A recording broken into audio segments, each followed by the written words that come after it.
పవన్ కళ్యాణ్ గారు మాత్రం ఆయన చెప్తుంది మాత్రమే. రైట్. ఇప్పుడు మీ ఇంటెన్షన్ ఈజ్ క్లియర్ అండి. Your intention is very clear. స్ఫటికంలాగా ఉంది. చట్టం చేయండి అంటున్నా. ఒకసారి నాదెళ్ల మనోహర్ గారు ఏం మాట్లాడారో నిన్న ఒక్కసారి చూద్దాం. 45,000 కోట్ల రూపాయల విలువైన రేషన్ బియ్యం తరలిపోయిందట 5 ఏళ్లలో. సరే, వైసీపీ ప్రభుత్వపు దుర్మార్గాల్లో అది 1 to 10లో గ్రేడింగ్ ఇస్తే నెంబర్ 1 కిందకు వస్తుంది. ఆయన ఏం మాట్లాడారో చూద్దాం ఒకసారి. రాష్ట్రంలో 29,000 ఫేర్ ప్రైస్ షాపులు ఉండగా ఈ బియ్యం సరఫరా చేయడానికి వైఎస్ఆర్సీపీ ప్రభుత్వం జగన్మోహన్ రెడ్డి గారు ముఖ్యమంత్రి అయిన తర్వాత ఒక నిర్ణయం తీసుకుని డోర్ డెలివరీ చేస్తామనే ఒక అబద్ధపు ప్రచారంతో 9,260 వ్యాన్లు కొని రాష్ట్ర ఖజానాకి దాదాపు 1,600 కోట్ల రూపాయలు ఖర్చు అయ్యే విధంగా మొబైల్ డెలివరీ యూనిట్లు వ్యాన్లని వీళ్ళు రాష్ట్ర వ్యాప్తంగా ఒక నెట్వర్క్ ఏర్పాటు చేశారు. ఎన్నో సంవత్సరాలు జరుగుతున్న ఒక మంచి ప్రక్రియని వీళ్ళు పక్కదారి తీసుకెళ్ళి వాళ్ళ స్వలాభం కోసం ఈ వ్యాన్లు తీసుకొచ్చి ఈ వ్యాన్ల ద్వారా రాష్ట్ర వ్యాప్తంగా నెట్వర్క్ ఏర్పాటు చేసుకుని బియ్యం సేకరించడం మొదలుపెట్టారు. చివరికి ఎంఎల్ఎస్ పాయింట్ల దగ్గర నుంచి కూడా గోతాలు తీసుకుపోయే సందర్భాలు ఎన్నో ఉన్నాయి. అది చాలా స్పష్టంగా మనకి ఆధారాలు కూడా దొరికినాయి. ఈ విధంగా వీళ్ళు పక్కడబందీగా ఒక గ్రీన్ ఛానల్ ఏర్పాటు చేసుకుని చిత్తూరు నుంచి శ్రీకాకుళం నుంచి నేషనల్ హైవే మీద నేరుగా కాకినాడకి. అరుణ గారు, నాదెళ్ల మనోహర్ గారు మాట్లాడింది చూశారు కదా. నిజంగా అంటే how committed and the kind of concern you have for the people అనేది ఆయన మాటలో స్పష్టమైంది.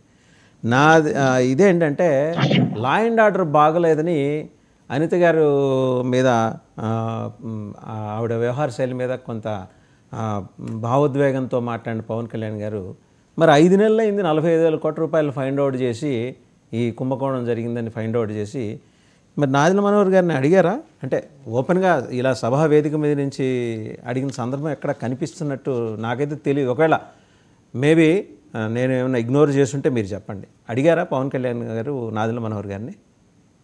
సార్, ప్యానెల్లో ఉన్న పెద్దలకి, మీకు 99 వీక్షకులకు నమస్కారం సార్. అనిత గారి విషయానికి వచ్చేటప్పటికి ఒక కేసు విషయంలో పర్టికులర్ గా పార్టీలో ఉన్నటువంటి ఎన్డీఏ కూటమి విషయంలో పెద్దలు మొత్తం కూర్చొని మాట్లాడుకున్న తర్వాత కూడా ఆ కేసులకు సంబంధించి జాప్యం జరగటం మూలంగా ఆవిడికి ఏవో ఆటంకాలు, హిడెన్ ఆటంకాలు ఏవో ఎదురవుతున్నాయి కాబట్టి బహిరంగంగా ప్రశ్నించి మీకు ఆటంకాలు ఏమైనా ఎదురవుతుంటే చెప్పండి, నేనే తీసుకుంటాను. ఇంకా అది అంటే దాని అర్థం నన్ను ఇంకెవరు ఆపలేరు కదా మిమ్మల్ని ఆపినట్లుగా అని ఇండైరెక్ట్ గా చెప్పిన విషయం. అది అందరికీ తెలిసిన విషయమే. పవన్ కళ్యాణ్ గారు ఎవరు చెప్పినా ఆగరు, ఏమన్నా చేయాలనుకుంటే 100% చేసేస్తారు. కాబట్టి అనితా గారితో ఒకసారి ఆ విషయం కూర్చొని చర్చించిన తర్వాత కూడా ఇంకా చర్యలు మొదలవ్వలేదు అంటే ఆవిడని ఆపుతున్నటువంటి కారణాలను ఆయన హెచ్చరించాడు ఇండైరెక్ట్ గా. ఆ తర్వాతే రంగంలోకి పెద్ద ఎత్తున పోలీస్ యంత్రాంగం దిగడము, సోషల్ మీడియా సైకోలంతా అరెస్ట్ అవడం ఇవన్నీ చూసాం మనం.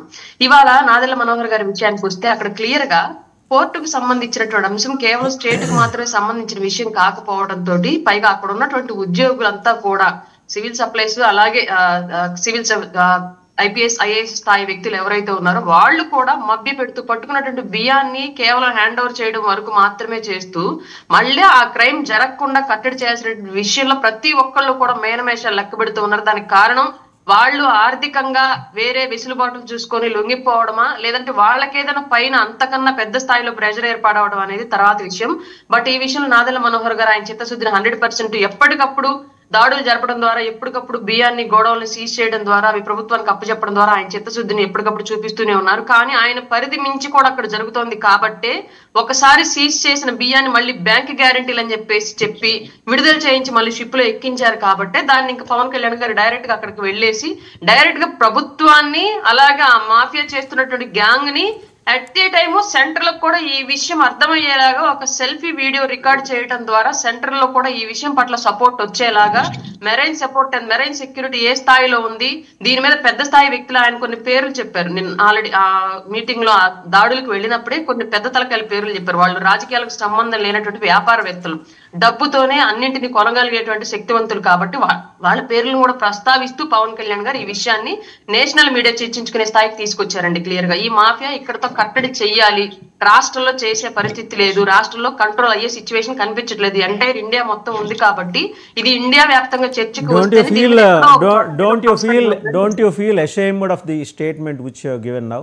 రాష్ట్రంలో కట్టడి చేసే పరిస్థితి లేదు అనేది మీ వైఫల్యానికి ఇండికేషన్ కదా. It's straight question. అరుణ్ గారు మీరేం మనసుకు తీసుకోకండి, నేను టెక్నికల్గా మాట్లాడుతున్నా. అంటే మీరు హ్యాండిల్ చేయలేకపోతున్నాం అనే విషయాన్ని, మీ నిస్సహాయతని మీరు నిర్మోహమాటంగా ఒప్పుకుంటున్నారా? క్లియర్ గా నిన్న మీరు నాదెళ్ల మనోహర్ సార్ యొక్క ప్రెస్ మీట్ చూసినట్లయితే కంట్రోల్ చేయాలని ట్రై చేస్తున్నప్పటికీ కూడా హిడెన్ శక్తులు ఏవో అడ్డుపడుతున్నాయి అన్నది విషయం క్లియర్ గా ఆయన చెప్పారు. ఈవెన్ పోర్ట్ లో కూడా ఎంటర్ అవ్వనివ్వకుండా కట్టడి చేయగలిగారు అంటే మాఫియా రాష్ట్ర గవర్నమెంట్ కన్నా బలంగా ఉందన్న విషయం మనం ఒప్పుకొని తీరాలి కదా సార్. నిన్న ఆయన ప్రెస్ మీట్ మనం కనుక చూసినట్లయితే. సో ఒప్పుకున్న తర్వాత ఇంకో ప్రశ్న అడిగే లోపల పవన్ కళ్యాణ్ గారు ఆ సెల్ఫీ వీడియో ఒకసారి చూద్దాం. ఆయన ఎంత కన్సర్న్ ఉండి ఆయన మాట్లాడారు అనేది మనం వీ కెన్ అండర్స్టాండ్ అండి. ఒకసారి పవన్ కళ్యాణ్ గారు మాట్లాడింది చూద్దాం.